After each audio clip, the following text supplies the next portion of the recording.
नमस्कार दोस्तों। पत्रकार वार्ता में थोड़ा विलंब है, इसके लिए मैं क्षमा चाहूँगा। बहुत सारे किसानों के, हमारे दलित भाई बहनों के प्रतिनिधि आज राहुल जी से, कैप्टन अमरिंदर सिंह जी से मिलने आए थे, थोड़ा विलंब हो गया। सबसे पहले मैं पत्रकार वार्ता में हम सबके नेता माननीय राहुल गांधी जी, कैप्टन अमरिंदर सिंह जी, सुनील जाखड़ जी, हरीश रावत जी और मंचासीन सभी प्रतिनिधियों का स्वागत करता हूं। पत्रकार और छायाकार बंधुओं का भी स्वागत करता हूं। आज देश में एक विषम परिस्थिति है जब खेत और खलिहान पर हमला बोला गया है। 3 काले कानूनों के खिलाफ श्री राहुल गांधी जी ने कांग्रेस पार्टी के और किसान के झंडे के नीचे एक खेती बचाओ यात्रा की ऐतिहासिक शुरुआत की है। भट्टा परसोल से आपने भूमि का उचित मुआवजा कानून खत्म करने की मोदी सरकार की दुर्भावना के खिलाफ यही शुरुआत की थी और अब इन 3 काले कानूनों के खिलाफ शुरुआत की है। बगैर किसी विलंब के मैं आदरणीय राहुल गांधी जी से अनुरोध करूंगा कि वो आपसे अपनी बात कहेंगे। आदरणीय राहुल जी।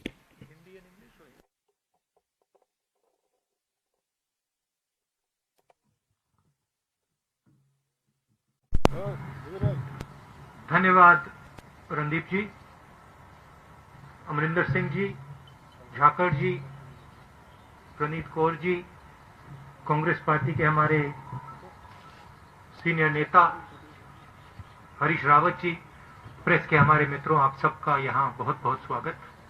जैसे आप जानते हैं, हमारी ये यात्रा इन 3 काले कानूनों के खिलाफ है। ये जो कानून प्रधानमंत्री जी ने बनाया, एग्जिस्टिंग स्ट्रक्चर है, फूड सिक्योरिटी का एग्जिस्टिंग स्ट्रक्चर है, उसको खत्म करने का, नष्ट करने का तरीका है। जैसे पहले भाई और बहनों नरेंद्र मोदी जी ने नोटबंदी की, उसके बाद जीएसटी की और कोरोना के समय उन्होंने किसानों को, मजदूरों को, छोटे बिजनेसेस की कोई मदद नहीं की, उसी प्रकार ये भी किसानों पर आक्रमण है और इस आक्रमण को हम रोकेंगे। इन कानून के खिलाफ हम लड़ेंगे। पंजाब को इससे सबसे ज्यादा इफेक्ट होता है, हरियाणा और पंजाब। और अगर एमएसपी जाएगी, अगर ये एग्जिस्टिंग जो स्ट्रक्चर है अगर ये टूटेगा, तो पंजाब को भविष्य में रास्ता नहीं मिलेगा। तो हम एक प्रकार से पंजाब की, हरियाणा की, उत्तर प्रदेश की, राजस्थान के किसानों की और इसके लोगों की रक्षा कर रहे हैं। अब आप सवाल पूछिए। If you raise hands, I'll go one by one. We'll go with you, Anand ji. Just wait for the mic. You raise hands, I'll note down, and then we'll do it in an orderly fashion. Rahul ji, you are on the खेती बचाओ mission, but before this आप Beti Bachao mission में थे, हाथरस जा रहे थे। हमारे सामने हमने देखा था पुलिस ने कैसे आपको धक्का दिया। उसके बाद प्रियंका जी के साथ हाथापाई हुई। करीब 500 कांग्रेस वर्कर्स के खिलाफ एफआईआर हो गई है, जर्नलिस्ट पे भी एफआईआर हो रही है। योगी सरकार के इस रवैये पर क्या कहेंगे सर? पूरे देश को धकेला जा रहा है, मारा जा रहा है, पीटा जा रहा है। मुझे थोड़ा सा धक्का लग गया तो क्या बड़ी बात है, कोई फर्क नहीं पड़ता। It's not big deal. हमारा काम है देश की जनता की रक्षा करना, देश के किसानों के साथ खड़ा होना हमारा काम है। ऐसी सरकार है, अगर हम खड़े होंगे धक्का लगेगा, लाठी लगेगी, ठीक, खा लेंगे लाठी, धक्का खा लेंगे, क्या है। Thank you sir. मैं आपसे एक अनुरोध जो धक्का, जो असली धक्का लगा, धक्का छोड़िए, जो अनइमेजिनेबल उस परिवार को लगा। आप सोचिए, आपकी बेटी है, you have a son, you don't have a daughter, so maybe you will not understand this. People who have daughters will understand it. You might not understand the rape aspect, because that is something that Indian women have to deal with. You will certainly understand the murder aspect. Suppose someone killed your son, and then when you went for justice, they locked you up in your house. And then the DM came to your house and kicked you and threatened you and told you that if you open your mouth, the entire state of Uttar Pradesh will sort you out. And then told you, don't worry, all these protesters, they will go away. Rahul Gandhi will go away, but we will be here. Now you get a feeling, get a sense of how you would feel. That is how that family felt. That is why I went there. Because I wanted that family to know that they are not alone. मैं इसलिए वहां गया था और मैंने परिवार से कहा, मैं सिर्फ आपके लिए नहीं आया हूं, मैं आपकी बेटी के लिए आया हूं, आपके लिए आया हूं, मगर मैं देश में जो लाखों महिलाएं हैं जिनके साथ रोज कोई ना कोई बदतमीजी होती है, हजारों महिलाएं हैं जिनका रेप होता है, मैं उनके लिए भी यहां आया हूं. इंटरेस्टिंग बात यह है कि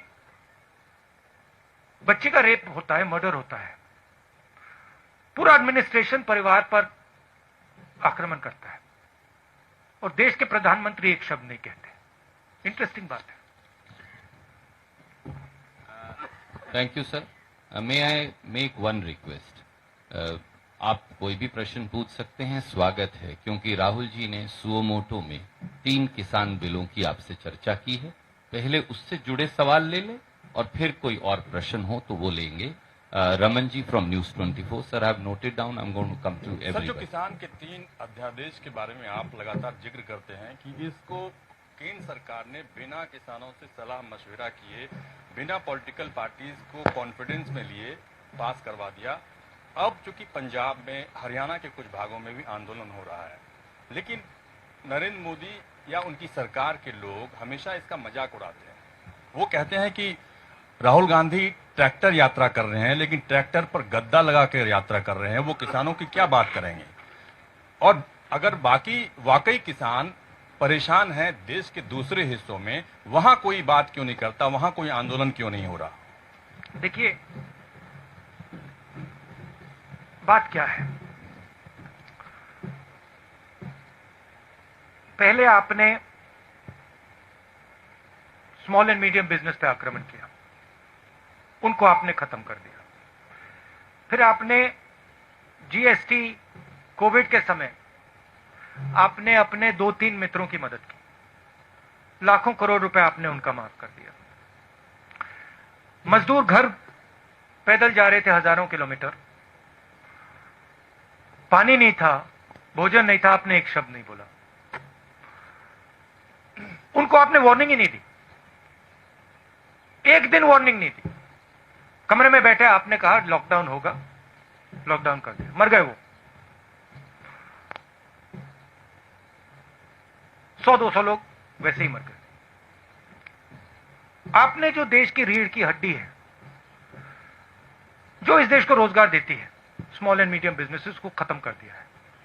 ये देश, और आप देखना, मैंने फरवरी में कोरोना की बात की थी, उन्होंने कहा राहुल गांधी मजाक कर रहे हैं. अब देखिए, समझ किसको है किसको नहीं है. एक व्यक्ति आपको कह रहा है, फरवरी में कह रहा है कि कोरोना से हिंदुस्तान की इकोनॉमी, हिंदुस्तान के लोगों पर बहुत जबरदस्त चोट लगने वाली है, और दूसरा व्यक्ति कह रहा है 22 दिन में ये लड़ाई जीती जाएगी. समझ किसको है ये तो आपको जज करना है, मैं तो नहीं कहूंगा. एक व्यक्ति कहता है 22 दिन में लड़ाई खत्म हो जाएगी, उसको यह भी नहीं मालूम कि कोरोना है क्या, देश क्या है, कैसे चलता है. उस टाइम भी मेरा मजाक उड़ा रहे थे, और अब मैं आपको बता रहा हूं, और आप लिख के ले लीजिए, आज भी मजाक उड़ाएंगे, मगर 6 महीने बाद याद रखना जो मैं आज कह रहा हूं. 2 चीजें आपसे कहूंगा. पहली बात, यह देश अपने युवाओं को रोजगार नहीं दे पाएगा. नरेंद्र मोदी ने ढांचा तोड़ दिया है. अब नरेंद्र मोदी खेती के ढांचे को तोड़ने जा रहा है. अगर नरेंद्र मोदी ने खेती के ढांचे को तोड़ दिया तो एक तरफ रोजगार नहीं मिलेगा, दूसरी तरफ भोजन नहीं मिलेगा। ठीक है, अभी मेरा मजाक उड़ाएंगे, उड़ाने दो। 6 महीने बाद, जैसे आज मैं फरवरी की बात कर रहा हूं, 6 महीने बाद आप देख लेना। ठीक है, ये सिस्टम है, ये फूड सिक्योरिटी का सिस्टम है। एमएसपी है, फूड डिस्ट्रीब्यूशन सिस्टम है, प्रोक्योरमेंट सिस्टम है, मंडियां हैं। ये एक प्रकार से किसान का फूड सिक्योरिटी का एक किला है, ये प्रोटेक्ट करता है। किले में कमियां हैं, मैं ये नहीं कह रहा हूं कमियां नहीं, कम मंडियां हैं, करप्शन है, इंफ्रास्ट्रक्चर बेहतर होना चाहिए, मगर किले को अगर आपने तोड़ दिया तो किसान बच नहीं सकता। अब नरेंद्र मोदी किले को क्यों तोड़ रहे हैं? नरेंद्र मोदी ने जीएसटी क्यों की? नरेंद्र मोदी ने डिमोनेटाइजेशन क्यों किया? नरेंद्र मोदी जी ने कोरोना के समय गरीबों की मदद क्यों नहीं की?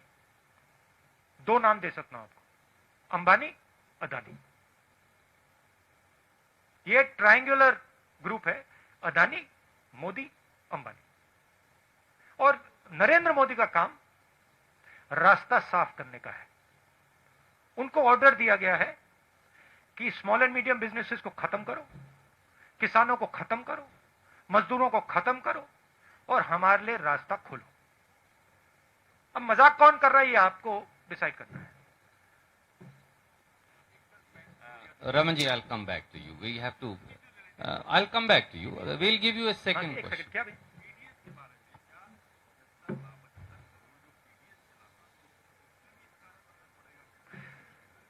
ये फूड सिक्योरिटी सिस्टम पर असर पड़ेगा। जब आप अनाज खरीदते हो मार्केट में, आप खरीदते हो, जो आपको प्राइस मिलती है वो प्राइस आपको इसलिए मिलती है क्योंकि ये स्ट्रक्चर है।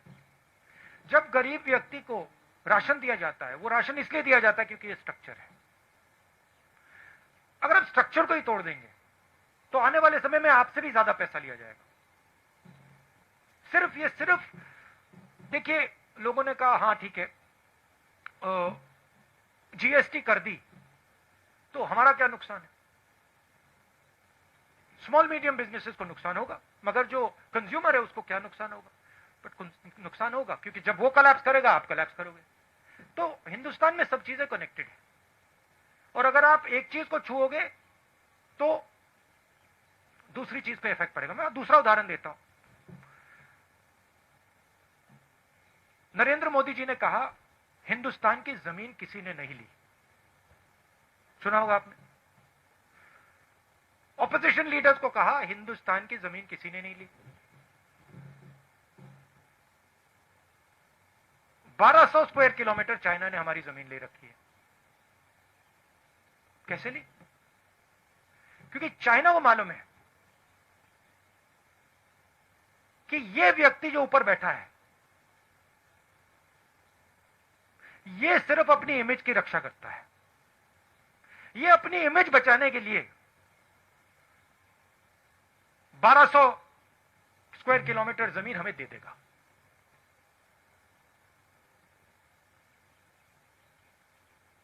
आप सिर हिला रहे हो, पूरा देश जानता है।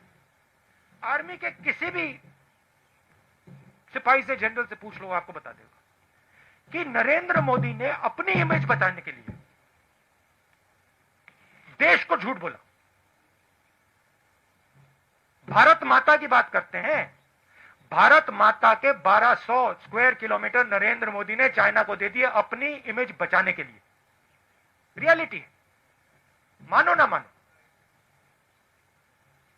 इसके बारे में नरेंद्र मोदी क्या बोलते हैं? आप कभी बुलाइए उनको प्रेस कॉन्फ्रेंस में, ऐसे खुल के बुलाइए, बात कीजिए उनसे। वो आपसे इतना डरते क्यों है? Thank you. I'll come to you, Bhai Sahab. Can we have Ramandeep from Punjab Kesari Jagbani? I'll come back. मैं बताता हूं वो क्यों डरते हैं आपसे। मैंने बात सोची, रीजन एक ही है। चाइना से भी वो इस कारण डरते हैं और आपसे भी इस कारण डरते हैं। वो सोचते हैं चाइना हमारी इमेज खराब कर देगा, वो सोचते हैं ये जर्नलिस्ट हमारी इमेज खराब कर देंगे। नरेंद्र मोदी जी को सिर्फ अपनी इमेज में इंटरेस्ट है। टनल में जाएंगे, अकेले जाएंगे, वेविंग हो जाएगी, मीडिया पे पूरी मोनोपोली है, सोचते हैं कि भैया मीडिया दिखाएगा मुझे टनल में। तो उनको सिर्फ अपनी इमेज से ऑब्सेशन है। जो भारत में हो रहा है उससे कुछ लेना देना नहीं। मेरी फीलिंग है कि शायद नरेंद्र मोदी ये जो 3 कानून है इनको समझते ही नहीं, मेरी असेसमेंट है। राहुल जी, आप लगातार कह रहे हैं कि जीएसटी, लॉकडाउन और नोटबंदी ये गवर्नमेंट का फेलियर है, but on the opposite side BJP का कहना है कि ये हमारी अचीवमेंट है। वो दूसरी बार जीतने का भी हवाला देते हैं कि इसके बावजूद हमने इलेक्शन जीती। तो ये नजरिया अलग अलग क्यों है? और आपके अच्छा बताइए, जो चाइना को 1200 किलोमीटर दिया है, ये भी इनका अचीवमेंट है क्या? नहीं, बीजेपी बोल रही है सर ऐसा कि ये बोल रही है कि उनका अचीवमेंट है कि 1200 स्क्वायर किलोमीटर हमने चाइना को दे दिया। उसका नहीं, जीएसटी का, नोटबंदी का या लॉकडाउन का। बीजेपी का ये कहना है कि जीएसटी आई या नोटबंदी आई कि उसके फायदे हुए, और उसका जो रेफरेंस दे रहे हैं वो कि हम जीते, इलेक्शन भी जीत रहे हैं। अगर पब्लिक में इतना रिवोल्ट था तो इसके बावजूद फिर इलेक्शन कैसे जीते? तो एक बात मुझे बताइए, आप मेरे से मत पूछिए, ठीक है? आप किसी भी स्मॉल बिजनेस वाले के पास चले जाइए, दुकानदार के पास चले जाइए और उससे पूछ लीजिए, उससे पूछिए भैया जीएसटी से आपका फायदा हुआ या नुकसान, अचीवमेंट है या फेलियर है। फिर उससे आप पूछिए भैया एक बात बताना, ये जो डिमोनेटाइजेशन है 500,000 रुपए पूछा है, छोटे दुकानदारों से बात की है, व्यापारियों से बात की है, किसानों से बात की है, वो तो कहते हैं कि भैया इन कानूनों ने हमें नष्ट कर दिया, खत्म कर दिया। आप जाइए, थोड़ा यहां से बाहर जाइए, किसान से पूछिए, पंजाब के किसान से पूछ लीजिए, ट्रैक्टर लिए घूम रहा है, सड़कें रोक रहा है। अगर अचीवमेंट था तो वो बाहर क्यों खड़ा है? पटाखे क्यों नहीं बजा रहा? Tribune just let her pass the mic to you. Hello. Yeah. Rahul ji, there is a general perception across the country that an opposition with the Congress and other stakeholders is not as strong, and the BJP is able,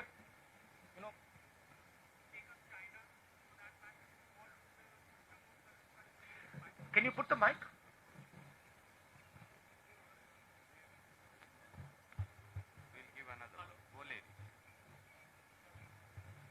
Hello. Yes. So they are saying that a weak opposition across the country, including the Congress. Do you think that the general perception that is it so that the BJP is doing everything that they can just because the opposition is not united across many states and especially in Delhi and at the center? See, an opposition in any country functions within a framework. What is that framework? The framework is the press. The framework is the judicial system. The framework are institutions that protect the voice of the people. This is the framework. That entire framework has been captured. The entire architecture of giving voice to the people of India is captured and controlled by the BJP. You know that. In fact, you come from one of the newspapers that exerts a little bit of independence. That's not the case with most TV channels and newspapers. So, if the entire architecture of institutional architecture is captured, then to say the opposition is weak, that's not really a correct statement. Give me a free press. Give me institutions that are free, and the government will not last. I don't have that. I can take proof, clear-cut proof of, for example, the Rafael deal. I can bring it to you. Don't show it. Right? So, at a certain level, frankly, you're also not doing your job. And it's okay for you to blame the opposition and say, well, the opposition is weak. But, my friend, you're also walking into slavery. Right? You're also walking into a place where you will become very uncomfortable.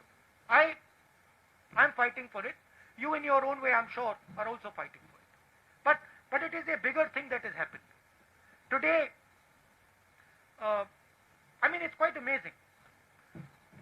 don't think there is any other country in the world today where another country can occupy 1200 square kilometers of its land and the media says nothing. Then I don't think there's any other country. I mean, I'm thinking about it. I think even in, the weakest country, they will make a noise. India, they don't make a noise. The whole thing's captured. I went to Uttar Pradesh. Girl is raped. Neck is broken. Administration is attacking her. Administration is attacking the family. It's amazing. It is the result of a complete capture of the soul of this country. And it's a forcible capture. If it was captured with affection, I would be the first to stand by it. But it's a forcible capture. That's what we are fighting. And you will see, this fight will become more and more aggressive. Thank you, Arun Singh ji.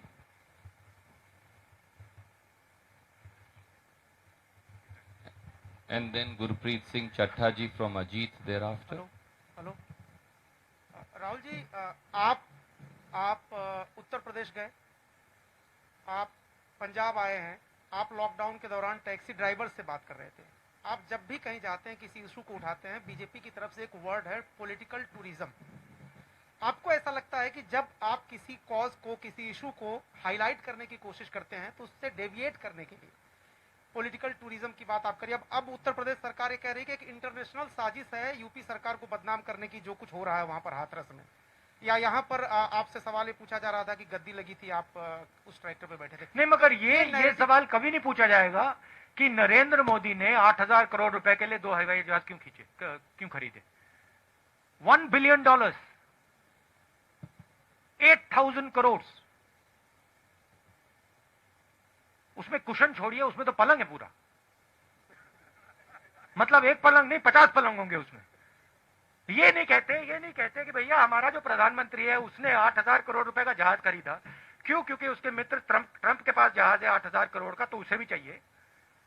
ये नहीं कहते, ये कहते भैया राहुल गांधी, अमरिंदर सिंह जी गए, tractor पे बैठे थे, किसी ने कुशन लगा दिया। तो मैं वही कह रहा हूँ, नैरेटिव चेंज हो जाता है। आप पॉलिटिकल टूरिज्म वर्ड इसको दिया जाता है। इसलिए मैं पूछ रहा हूँ कि आप अगली बार जब कोई इशू उठाने की सोचते हैं तो इससे निपटने का क्या उपाय आपके पास है? क्योंकि देखो, मैं अपना काम करता हूं। मैंने जैसे बोला, मीडिया कैप्चर्ड है, इंस्टीट्यूशनल स्ट्रक्चर कैप्चर्ड है, उनका उधर डोमिनेंस है। मगर किसान पर जो अत्याचार करते हैं, छोटे दुकानदारों पर, स्मॉल मीडियम बिजनेसेस पे जो आक्रमण करते हैं, युवाओं के भविष्य पे आक्रमण जो करते हैं, उधर तो डोमिनेंस नहीं है ना। उधर मैं काम करता हूं। अब कहीं ना कहीं हिंदुस्तान के युवा को दिखेगा कि भाई यहां पे नरेंद्र मोदी जी टनल में वेविंग कर रहे हैं, मगर मुझे खाने को नहीं। किस बात की वेविंग कर रहे हैं वो टनल में, जब मुझे खाने को नहीं है, मेरे पास रोजगार नहीं है, मुझे भविष्य नहीं दिख रहा। तो कभी ना कभी रियलिटी, सच्चाई तो बाहर आती है ना। मैं पेशेंट आदमी हूं, रुक जाऊंगा थोड़ी देर। शुक्रिया। Can we have Gurpreet Singh ji from Ajit? Sir, मैं माइक देता हूं आपको। हेलो सर, जैसे आपकी पार्टी बोलती है, आपके वर्कर बोलते हैं कि आप जब सत्ता में आए, आपकी सरकार कांग्रेस बनती है तो 3 बिल हैं जो आपने बोला कि हमने वो बंद कर देंगे। अगर वो बंद भी कर देते हैं, जो पोजीशन अभी है, कैप्टन साहब यहाँ बैठे हैं, पहले भी पोजीशन खराब है, खुदकुशियां हो रही हैं, उसके लिए आपके पास प्लान क्या है किसानी को बचाने के लिए? हमारे अगर मैनिफेस्टो को आप पढ़ें, और उसकी कॉपी मैं दे सकता हूं, उसमें क्लियरली लिखा है कि जो फूड सिक्योरिटी का सिस्टम है उसको हम स्ट्रेंथन करेंगे। आज 40 किलोमीटर के रेडियस में मंडी होती है, हम 4 किलोमीटर के रेडियस में मंडी लगाएंगे। हम इस सिस्टम को, जो इसकी कमियां हैं, उसको सुधारने की कोशिश करेंगे। मगर हम इस सिस्टम को तोड़ेंगे नहीं, क्योंकि हम जानते हैं कि अगर हमने ये सिस्टम तोड़ दिया तो किसान गया। अब सिंपलिस्टिक बात है, नरेंद्र मोदी जी को शायद समझ ही नहीं है, पता नहीं। अगर आपने सिस्टम तोड़ दिया, अगर पूरा एग्रीकल्चर का आपने सिस्टम ही तोड़ दिया, तो फिर किसान की प्रोटेक्शन कहां रही? तो हमारी जो फिलॉसफी थी कि हम जानते हैं कि मंडियों में कमी है, हम जानते हैं कि वहां पे करप्शन है, बट हम इस सिस्टम को रिफॉर्म करना चाहते हैं। वो कॉम्प्लिकेटेड मामला है, आसान मामला नहीं है। नरेंद्र मोदी जी जो सच्चा चैलेंज है उसको एक्सेप्ट नहीं करना चाहते। नरेंद्र मोदी कहते भैया इसको तो मैं उड़ा देता हूं। अब black money is a difficult challenge. Narendra Modi उस चैलेंज को एक्सेप्ट नहीं करना चाहते, कहते मैंने नोटबंदी कर दी, खत्म हो गया, क्या लगा। तो बहाना है। अमरिंदर सिंह जी अभी बैठे हैं, अभी हमने मीटिंग की अंदर, देश पंजाब के युवाओं को रोजगार दिलवा रहे हैं। सिंपल मामला नहीं है, कैची फ्रेजेस से रिजॉल्व नहीं होता, काफी कॉम्प्लिकेटेड बात अंदर चल रही है। ऐसे करेंगे, ये करना है, वो करना है। तो हिंदुस्तान को ये रियलिटी एक्सेप्ट करनी पड़ेगी, सच्चाई एक्सेप्ट करनी पड़ेगी। Mohammed from NDTV and then Rohit from Bhaskar.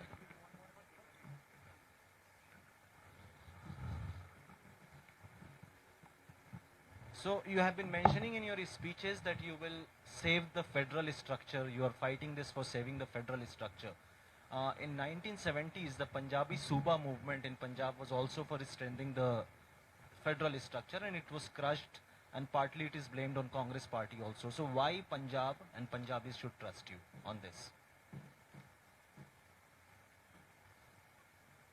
Punjabi should see my actions, right? And I can tell you, if you look at my political career, you can see my actions.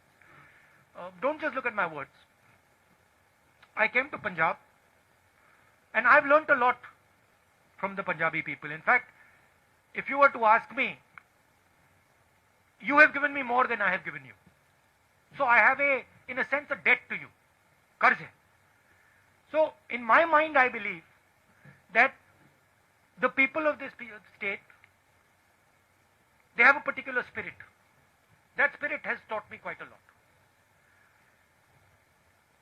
I'll tell you a small story. I remember, and this has never left my sister or my mind, ever. It will never leave. I remember when in 1977, my grandmother lost the election. There was no one in our house. Nobody. But there were Sikhs in my house. She was protected by Sikhs in 1977. I'll never forget them. Right? So I have, in my mind, it's a strange thing, but there is a debt that I feel I owe the people of Punjab. It's strange. In a similar way, I feel I owe a debt to the people of Tamil Nadu. I don't know why, but I have that feeling inside. So that's the first thing. Second thing is, look at my actions. Land acquisition bill. I fought, I got beaten up, I got abused. Niamgiri, I fought, I got beaten up, I got abused. Manrega, abused. Right? Farm bill, I'm standing in front of the farm bill. I'm standing with the people of Punjab and saying, look, I've come here, I'm standing with you. I understand this is a risk for your future. So you look at my actions, you will see that I am a person who instinctively, I feel, when I see some injustice being done, I feel for that person, instinctively. If you see one strong man beating a weak man, automatically I am on the side of the weak man. This may be a failing. In fact, this is why I get beaten up so much in politics.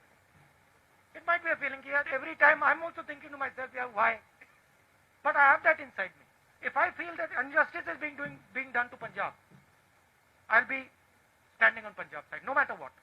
If I feel injustice is being done to the Dalit girl in UP, I'll go there. I'll get 2-3 lathis, no problem. That's my nature. That's what I've been taught. I don't know any other way. And frankly, I can see right now that my political path would have been much easier if I didn't have this. अगर ये मेरे अंदर नहीं होता, but वो है, अब मैं उसको कैसे निकालूं? That's why people of Punjab should trust me. Thank you, sir. Rohit from Bhaskar.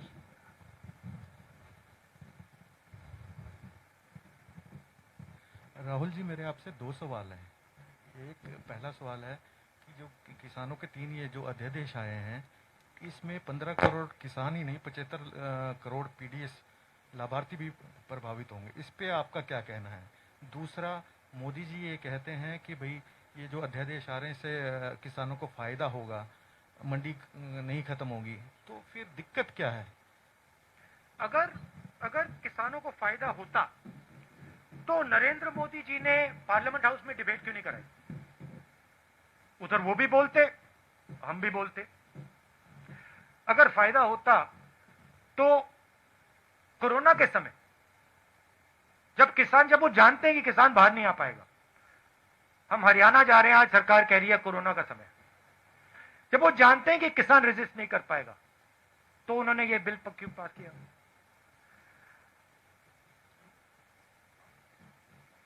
ऐसे प्रेस कॉन्फ्रेंस में बैठ के क्यों नहीं बोलते नरेंद्र मोदी जी कि ये किसानों के हक में है? पंजाब में आके क्यों नहीं बोलते? पंजाब के किसानों के साथ खड़े होकर क्यों नहीं बोलते?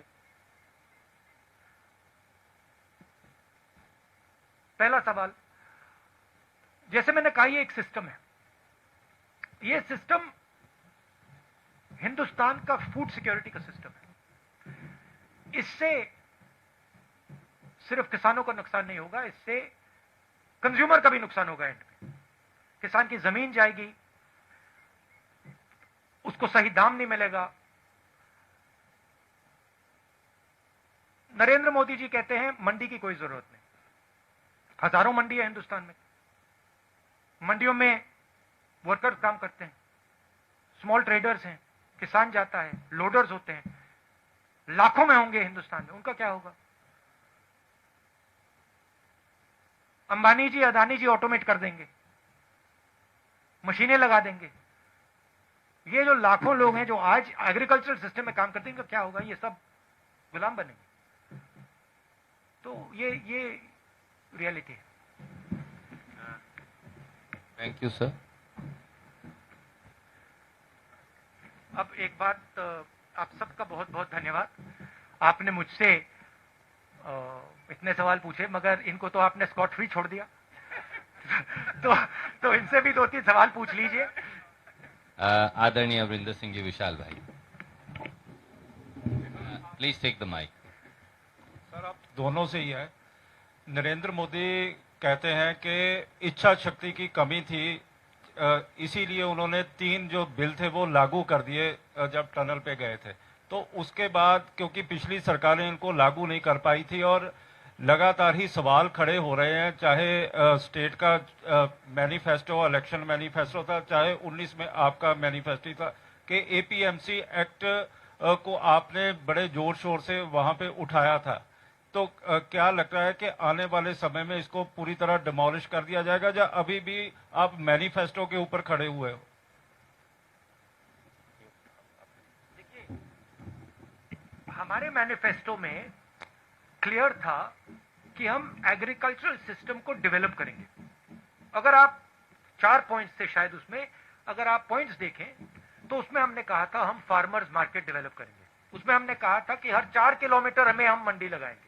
उसमें हमने कहा था कि हम infrastructure, farm to fork infrastructure बनाएंगे। हमने ये कहीं नहीं कहा था कि हम पूरे के पूरे फूड सिक्योरिटी सिस्टम को नष्ट कर देंगे। नरेंद्र मोदी जी ने इन 3 कानून के साथ पूरे के पूरे फूड सिक्योरिटी सिस्टम को नष्ट कर दिया है। इसलिए पंजाब का किसान खड़ा है, इसलिए हम यहां प्रेस कॉन्फ्रेंस कर रहे हैं। सर, सेशन बुला रहे हैं जल्दी इसको लेके। You'll have to take one question. Can we go to Kanchan from the Indian Express? Session वाला सर बता दीजिए जरा। स्पेशल सेशन बुलाया जा रहा है जी, इसको लेके। स्पेशल सेशन भी प्लस लीगल जो भी करना पड़ेगा हम करेंगे। और जो आदरणीय राहुल जी ने कहा, अगर आप 2019 का कांग्रेस का घोषणा पत्र देखेंगे तो उसका बिंदु नंबर 7 क्लॉज नंबर 12 अगर पढ़ेंगे तो वहां फार्मर्स मार्केट का पूरा खाका दिया गया है। धन्यवाद। कंचन जी। Rahul ji, Yogi, the CM of UP, has said that Hathras rape was an international conspiracy. What do you think about that? And another question is that the Akalis have asked you 5 questions here in Punjab. The gist is that what were you doing abroad when the farm bills were passed in the parliament? You were not even here for the farmers. My mother had gone for a medical checkup, and my sister couldn't go with her because some members of her staff had COVID. So that is why I was with my mother, helping her through a medical checkup. I'm her son also, after all, and I have to look after my mother. Another Thank question you. on And the they were, Hathras- and madam, they were Hathras rape. supporting that ordinance. The other thing is, yeah, of course, which the Akalis won't tell you, is that they have worked with the BJP. उनके साथ BJP साथ उन्होंने सालों काम किया है, और जब ये 3 बिल पास हो रहे थे, उनकी मदद अकाली दल कर रही थी. तो वो तो पूरा पंजाब का किसान जानता है. आपका दूसरा सवाल क्या था? About the Hathras rape being a international conspiracy, Yogi ji has said. I mean, Yogi ji is entitled to his opinion. He's more than welcome to imagine whatever he wants to imagine. What I saw there was a lovely girl who was molested. Her neck was broken. Her family was threatened. And the people who did it, no action was taken against them. If Mr. Yogi sees an international conspiracy, well, that's fine. That's his prerogative. What I saw was a tragedy. The Chief Minister of Uttar Pradesh should have had the decency to say, this is a tragedy, and I will look into it, and I will protect this family and this girl. Thank you. I think we'll need to wind up because आपका आज हरियाणा का programme भी है पंजाब के बाद. आप सबका बहुत बहुत शुक्रिया. मैं माफी चाहूंगा बहुत सारे साथियों से आज हम सवाल नहीं ले पाए, पर there will be another time for Rahul ji will be back. Thank you very much.